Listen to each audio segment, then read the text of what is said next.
For more debates, updates, and bonus content, sign up at thebigconversation.show.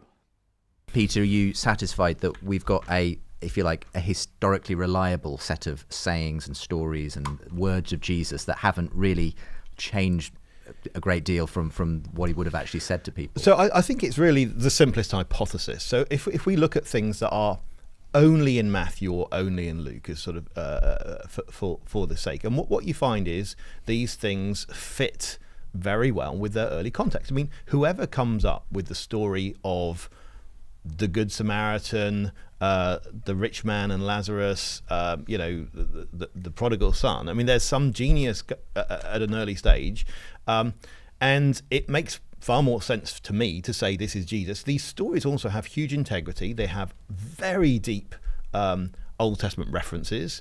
They fit Palestinian Judaism. So the simplest hypothesis is to say they come with integrity. Now, one of the things that, as you hear about oral tradition is I think sometimes what Bart is talking about is more like actuaries. Actuaries study how long people tend to live, and gravestones tell you how long a particular person actually lived. And I think you can have this actuarial approach to the Gospels where you say, well, how likely is it stuff got through? And I'd want to say, well, look at the actual text of the Gospels to see whether stuff got through, not start with this sort of a priori system of how much can get through based on oral tradition. And I think I'd also want to say, and I'd love Bart to answer, does he really believe that when people are doing history of Jesus in universities, that there is no input from naturalistic worldviews as they work in mainstream universities? I think there is. As I know, obviously there are Christians working in universities, but I think it does affect things. So for instance, that would mean, well, any story or saying that involves the miraculous is automatically going to be assumed to have been invented. Not automatically. It's simply it's a question of subtle bias that will actually show up cumulatively, within an academic sociology. Yeah. So a couple of issues there then. Firstly, the oral tradition itself, is it really as flawed potentially in Jesus' case as you think it would be? No, that's great. No, that's great. Yeah. So what I would say is that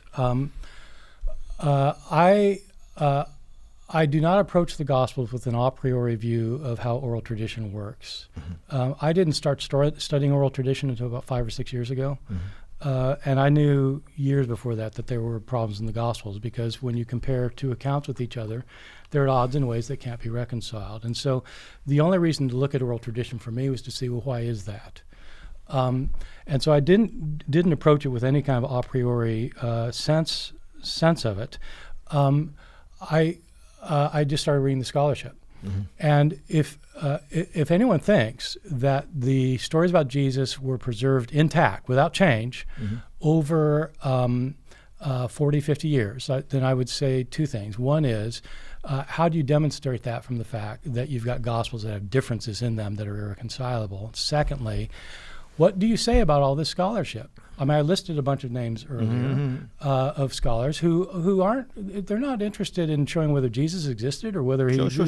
They're just trying to figure out how oral tradition works. And every one of them comes to the same conclusion. So if you don't agree with that scholarship, I would like to know, what are the flaws in that scholarship? Because it's not just one methodology. It's literary scholars and anthropologists, and they all come to the same conclusion. So yeah, okay. But I don't know about the other bit, because the other bit was even more important than the question of the naturalistic side. Let's come to that, but maybe respond to I'm not saying that the studies of oral tradition are not correct. I'm just saying they may not be very germane.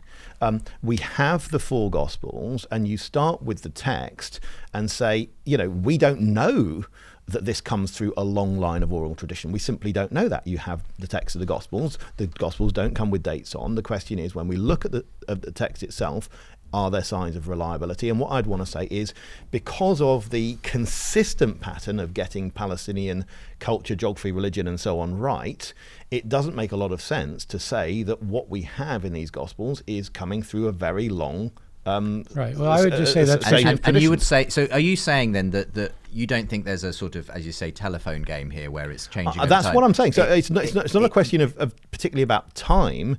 I'm agnostic on the question of time. It's about the quality of the actual text when you look at it. Are you saying that Luke is not correct that he got these things from oral sources? But when you it depends what you mean by oral source. Of course, yes, he spoke to people. That's what an oral source is. Yeah, exactly. But then you can't apply a whole load of scholarship about oral traditions to a question of when Luke has gone round and potentially interviewed several people about the same event. Does Luke quality say of he information. Did that? No, but he doesn't say he doesn't. And No, again, he doesn't. I'm saying start with the material within the text. I completely agree. You start with the text. That's why I start with the text. You look at these two texts and you compare them to one another. And you don't seem to be wanting to do that because you want to just go on. Give me an example. I mean, well, the death of Judas, we already did. Yeah, but I'm saying I don't see any reason why these can't have come from people having detailed conversations with people. But in terms of oral tradition, let me just say, if these Gospels are written 40 or 50 years later, and Luke tells you that not only that he's basing this on things that he's heard and read, and that this is how it happens in the book of Acts, that it's not a stretch to think that people are telling stories for 40 or 50 years. This is what we know. But it's not what you know, because the Gospels don't come with dates saying written 40 or 50 years after. Right. When do you think Luke was written? I don't have during Luke's lifetime. Is it your view that Luke did interview people who were eyewitnesses of the events? Yes. So in that sense, you don't see that there's this 40 or 50 year gap. You see him talking to people who obviously are sometime on from the events, but it has to be during the lifetime of someone who can be in a companion of Paul in the 50s and 60s. Okay, so when would it be written? Sometime in the lifetime of someone who can be a companion of Paul in the 50s and 60s. 60s at the earliest. Let's say, 60s. Okay, at the earliest. 35 years later. Okay. But then when's he doing the interviews? He's talking to people. But and, where are you getting this idea that he interviewed people? No, I'm saying he says that he has talked to those who are... No, he doesn't say that. What does he say? Would you give us the introduction he does not say he interviewed anybody. To Luke and Acts? As we receive them from those who he says that many before him wrote an account of these things, and that have come down to us by eyewitnesses and ministers of the word. But when he says that he's followed in other words, the other people are basing on and so he doesn't say he may have interviewed people, but interviewing people. But okay, I'm not going to go there. But he may have interviewed people.